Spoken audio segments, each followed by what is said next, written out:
Uma resposta oficial é esperada, uma declaração que pode selar o destino de um homem e o futuro da equipe mais icônica da Fórmula 1. Nos bastidores de Maranello, a tensão é palpável, quase física. Após semanas de resultados decepcionantes, de declarações explosivas e de uma performance que beira o medíocre, o cargo de Frederic Vasseur como chefe da Ferrari está, segundo fontes de todo o paddock, por um fio. E agora todos os olhos, de Milão a Londres, se voltam para a alta cúpula da Ferrari, que, segundo rumores, está prestes a fazer um pronunciamento oficial sobre a crise.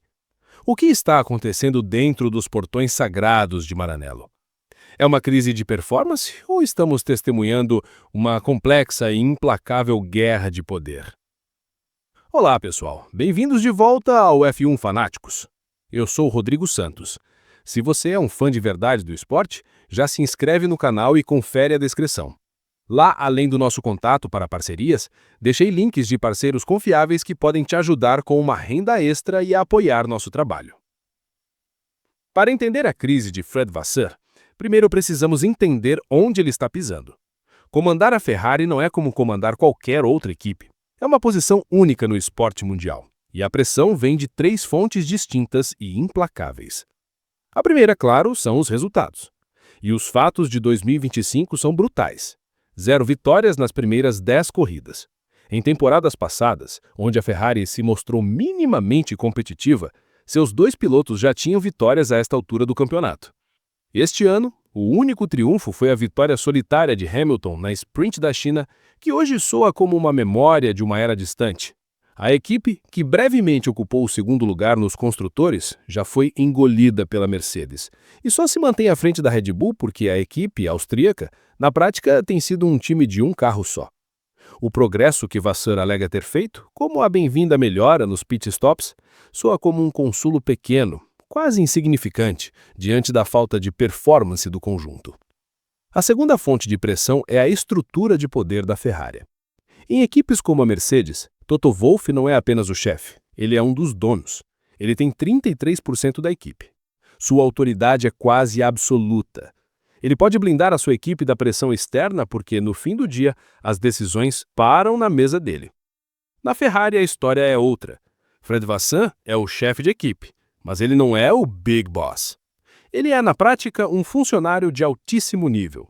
Um general no campo de batalha, que responde a uma hierarquia de marechais acima dele. Um CEO, um conselho administrativo e, no topo da pirâmide, o presidente da empresa, John Elkann. Isso torna a sua posição inerentemente mais vulnerável. Ele precisa não apenas entregar resultados, mas navegar em um mar de política corporativa. E a terceira fonte de pressão, a mais intensa de todas, a mídia italiana, os tifosi. Para a Itália, a Ferrari é uma seleção nacional. As capas cor-de-rosa do jornal La Gazzetta dello Sport ou as manchetes do Corriere della Sera tratam a F1 não como um esporte, mas como uma questão de honra nacional. Cada derrota é uma crise. Cada falha estratégica é um escândalo debatido com a mesma intensidade de uma final de Copa do Mundo. É um ambiente que não perdoa a fraqueza e que pode construir ou destruir reputações em questão de semanas. É nesta panela de pressão tripla que Vasseur está tentando sobreviver. Com a crise se aprofundando, as vozes mais respeitadas do paddock começam a dar seus diagnósticos. E eles pintam um quadro complexo. Primeiro, a visão de um rival direto, George Russell. Questionado sobre a situação de seu ex-companheiro Hamilton, Russell ofereceu uma teoria fascinante sobre a dinâmica interna. Ele sugeriu que um heptacampeão, acostumado a vencer, quando se encontra em uma situação de derrota, tende a pressionar a equipe ao limite absoluto, exigindo soluções imediatas para extrair performance. Essa pressão, segundo Russell, pode ser contraproducente.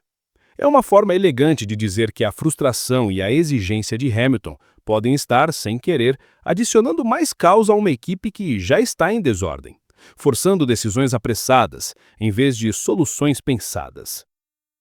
Depois vem a voz da experiência, Martin Brundle. O lendário comentarista da Sky Sports defende a permanência de Vasseur usando uma analogia perfeita. Ele diz: A Ferrari não é um time da Premier League inglesa, onde você simplesmente demite o técnico a cada 6 meses esperando um milagre. Brundle argumenta que a estabilidade é o bem mais precioso na F1 moderna.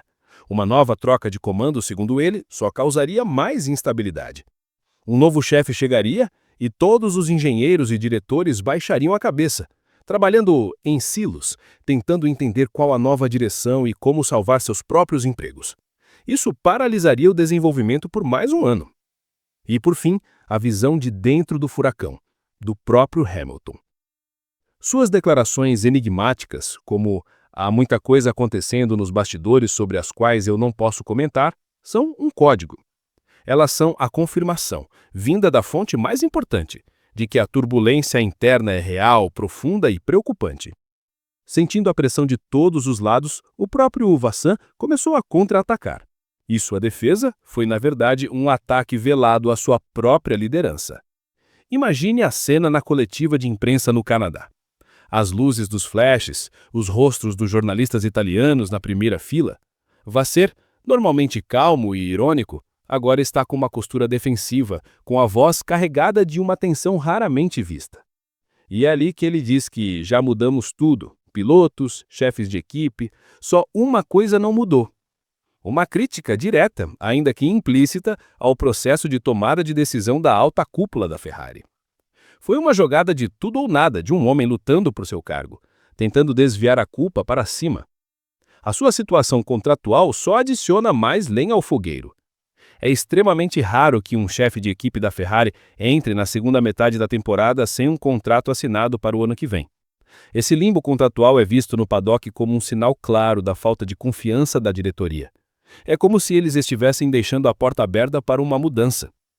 É por isso que o paddock inteiro agora prende a respiração. Todos aguardam um pronunciamento oficial de John Elkann. O silêncio do homem no topo da montanha neste momento é mais ensurdecedor do que qualquer motor V6. Esse comunicado será um divisor de águas. Ou a Ferrari dará um voto de confiança público e inequívoco a Vasser, encerrando as especulações e dando-lhe a estabilidade para trabalhar, ou as palavras vagas e corporativas selarão seu destino, abrindo a porta para mais uma dança das cadeiras em Maranello. A crise que assola Fred Vasseur é, de fato, a tempestade perfeita. Ela nasceu da combinação letal de maus resultados na pista, uma estrutura de poder historicamente complexa e uma pressão midiática que nenhuma outra equipe no mundo conhece. Ele está em uma posição quase impossível. Seus pilotos podem estar, sem querer, tornando o ambiente mais difícil. Especialistas respeitados acreditam que sua demissão seria um escasso catastrófico, e ele mesmo parece estar em conflito com seus superiores. No fim das contas, o problema da Ferrari raramente é apenas uma pessoa. É um sistema, uma cultura. A grande questão que o futuro próximo nos responderá não é apenas sobre o destino de Vassan, mas sobre o destino da própria Ferrari. Eles estão dispostos a finalmente quebrar o ciclo vicioso de instabilidade e apostar em um projeto de longo prazo, com suas dores e dificuldades? Ou veremos a história se repetir mais uma vez? E você, o que acha? Fred Vasseur deve ficar ou sair? Ele é a causa ou está sendo a vítima da crise na Ferrari? Deixe sua opinião aqui nos comentários. E se você gostou desta análise dos bastidores, não se esqueça de deixar o seu like, se inscrever no canal e ativar as notificações. Eu sou o Rodrigo Santos e este é o F1 Fanáticos. Até a próxima!